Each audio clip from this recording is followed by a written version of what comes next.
Hello families of Division 1. I'm making a quick video this week to show you how to check your child's progress through their assignments in class. This will be done through the Microsoft OneNote content library and will allow you to see what your child has done, what they're not done, which assignments have been excused for them, if any, and what they've submitted late. We have our Term 1 assignment deadline quickly approaching on Friday, November 27th, and students have been aware of this for the past month. I've been working with students who have outstanding work to complete, as well as their families, on what they can do leading up to Friday's deadline. Before I show everyone how to access the assignment checklists, you're going to want to grab a device and make sure that your child's OneNote account is logged in so you can access our class notebook.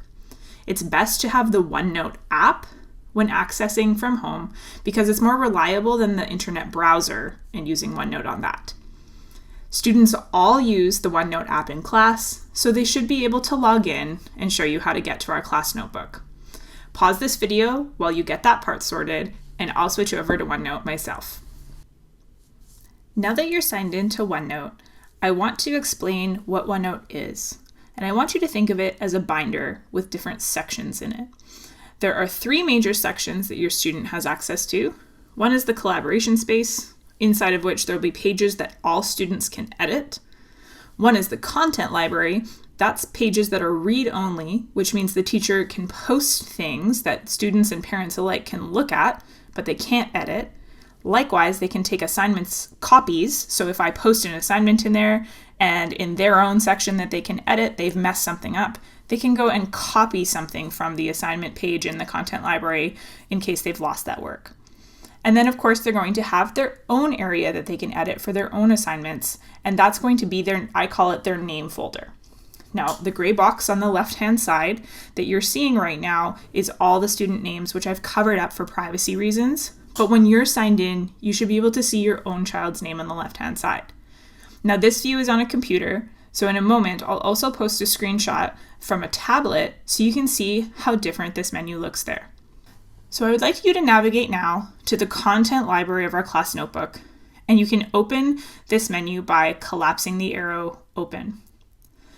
Once that's done, it's going to reveal some sections, and basically these are different units or strands, areas we're focusing on that we can post pages into that students can look at for information. So remember, the content library is read-only. Students cannot edit it. So I'm going to get you to start out by looking at the weekly assignments That's the section I want you to look at. You can look at each week and you can see the assignments that are posted for Daily 5, which is our language arts strand, and math each week. These are on the normal regular programs, so if your child has any adaptations or extensions, then they may not follow exactly what's on this page, but they would have access to their own personal adaptations inside of their name folder.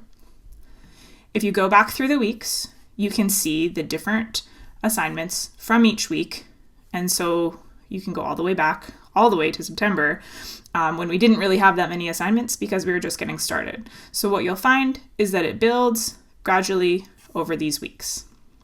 Each of these weeks corresponds with a weekly checklist, which is another section of its own. The weekly checklists are lists of those assignments that I track and I make sure that students know and understand so that I can better support them if they're struggling, or I can kind of pull help groups as needed.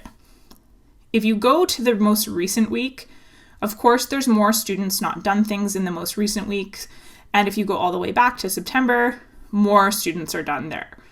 That's because as we got going, there was less assignments, and you can kind of see a gradual uptick in some of these boxes being shaded as yellow, which means late, perhaps needing extensions or excusals from the assignments altogether. Maybe people were away and there's lessons that they missed, so then I would excuse things and then get them going on the next iteration of something on that strand. So what you need to know is that each of your children have a student number, and on the left-hand side is where you can find their student number. Obviously, their names are hidden for privacy reasons, and what you're going to find is if their whole number is highlighted in teal or yellow, they've completed all of the assignments for that week. If their number is white, it means they're missing at least one assignment from that week, and you can cross-reference that by finding out or just going to the unchecked box, to find out what is missing. As you progress through each week, you want to check to make sure your child has done everything, and all students who have missing assignments up to November 13th have documented those assignments and have been taking them home to work on them over the past couple weeks. This will continue to be updated as the year progresses, so it's something that you can always come back and check. I'm now going to switch over to the iPad app so you can see a little bit about how the menu works there. As you can see, the menu is similar, but everything is a little bit smaller and more compact on the screen while you're looking at the menu. When I go into the content library this time, I can still tap on the weekly assignments, and what's going to happen is it's going to collapse the menu onto this left-hand single pane, and then I'm going to have to use this little back button at the top left corner in order to go back to the subject menu, where we have the collaboration space, the content library, and all the sections and the student section. That's the only difference between the tablet experience and a desktop experience. You just have to use that back button to collapse the menu to see the assignment page more clearly. I hope this tutorial has helped you figure out how to access your child's weekly checklists. You can always check the weekly assignment lists each week, as well as the checklists, which are updated each week as the week progresses. As always, if you have any questions, please send me an email or write a note in the agenda so we can book an appointment to talk further. Thanks, and I hope you have a good rest of your weekend. See you all on Tuesday.